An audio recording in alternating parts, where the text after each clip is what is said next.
1000 के पास में काफी सपोर्ट लेने की कोशिश कर रहा है और स्ट्रेंथ दिखा रहा है, तो यहाँ पे 1010 की जो कॉल है उसमें खरीदारी की सलाह रहेगी। 20 रुपए करीब ही ट्रेड कर रही है। 15 रुपए का स्टॉप लॉस लगाना है इसमें, और 28 रुपए तक के टारगेट के लिए इस कॉल को खरीदा जा सकता है। ओके, तो ये हो गई आशीष जी के पिक। रचना जी, ऑप्शंस में आप क्या पिक कर रही हैं? एल्केम लैब में हम पी बाय करेंगे 5800 का, जो कि 89 पे ट्रेड कर रहा है। हम इसमें एसएल लगाएंगे 79 का। अपसाइड पर हमारा टारगेट होगा 105। ओके, एल्केम 5785 पे आपकी यहाँ पे सेल है और 1% नीचे ट्रेड करता हुआ। सचिन जी, आपका ट्रेड क्या रहेगा? वीरू जी, यहाँ पर HAL में अच्छा शॉर्ट कवरिंग का डेटा है। मुझे लग रहा है यहाँ पर 4450 का कॉल ऑप्शन कंसिडर किया जा सकता है। लगभग अराउंड 96 के आसपास फिलहाल ये ट्रेंड हो रहा है।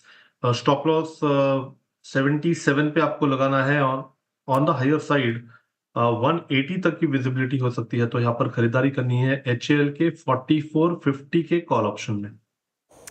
ओके, तो यहाँ पर हैल में खरीदारी की राय, ये टारगेट और स्टॉप लॉस आप देख लें। कुछ काउंटर्स और जो कोशिश कर रहे हैं, हालांकि कितनी टिकाऊ है वो समझना रहेगा। श्रीराम फाइनेंस तो अभी आशीष बहिती जी ने पिक किया, जो डेज हाई की तरफ बढ़ता हुआ। एक बार रखिएगा स्क्रीन पर SBI लाइफ, ये भी डेज हाई की तरफ बढ़ रहा है, और साथ ही FMCG पैक्सिब ITC भी कोशिश करता हुआ फिलहाल। लेकिन SBI लाइफ पर चाहूँगी मानस जी आपसे राय, क्या लग रहा है SBI लाइफ जिस तरीके से रिकवरी निचले स्रोत से आई है, क्या टिकाऊ लग रही है चार्ट्स पर? देखिए, stock already strong up trend में है, क्योंकि हायर टॉप्स हायर बॉटम्स मेरे ख्याल से 1800 रुपए से स्टॉक बना रहा है। जब भी करेक्शन देखने को मिल रहा है तो 20 मूविंग एवरेज पे स्टॉक सपोर्ट ले रहा है, तो स्ट्रेंथ तो ऑलरेडी है। मेरा समझना ये है कि अगर किसी के पास लॉन्ग पोजीशन है तो बने रहिए। 2060 का स्टॉप लॉस लगा लीजिए। फ्रेश खरीदारी के लिए 2100 का आंकड़ा ब्रेक होने दें। अगर 2100 रुपए के ऊपर निकलेगा तो उसके ऊपर आपको 150 रुपए की रैली स्टॉक और दिखा देगा। SBI लाइफ 2088 पे एक स्ट्रॉन्ग मूव जनरेट करता हुआ। मैं थोड़ा और गेनर्स को थोड़ा सा देखने की कोशिश कर रहा था, कहाँ कहाँ पे थोड़ी सी प्राइस स्टेबिलिटी है, बहुत स्ट्रॉन्ग ना हो लेकिन रीजनेबल हो। एक बार राजेश सतपुते जी, FSN ई कॉमर्स को देखिएगा 255 पे, क्योंकि इस पूरी थीम में आपका स्विगी कोलैप्स हुआ था। एटर्नल एक कोलैप्स के बाद स्टेबल हुआ था, लेकिन एटर्नल एक बार दिक्कत क्या रहा है पहले मैं देख लेता हूँ, फिर इस प्रश्न पे आता हूँ।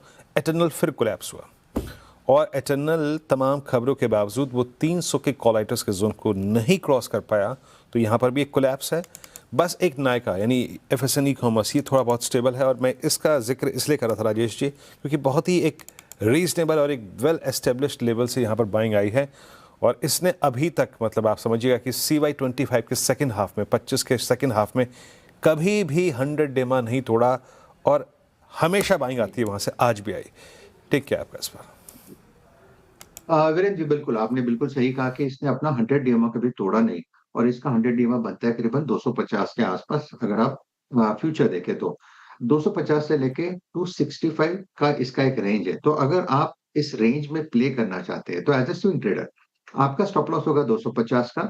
254 के ऊपर का बाय दिख रहा है, मैं स्विंग ट्रेडिंग की बात कर रहा हूँ, तो स्विंग ट्रेडिंग के हिसाब से 254 के ऊपर बाय रहेगा, 250 का स्टॉप लॉस रहेगा, और इसका जो रेजिस्टेंस रहेगा, जोन रहेगा, वो रहेगा 262 से लेके 265 फॉर द डे। तो इंट्राडे स्विंग के हिसाब से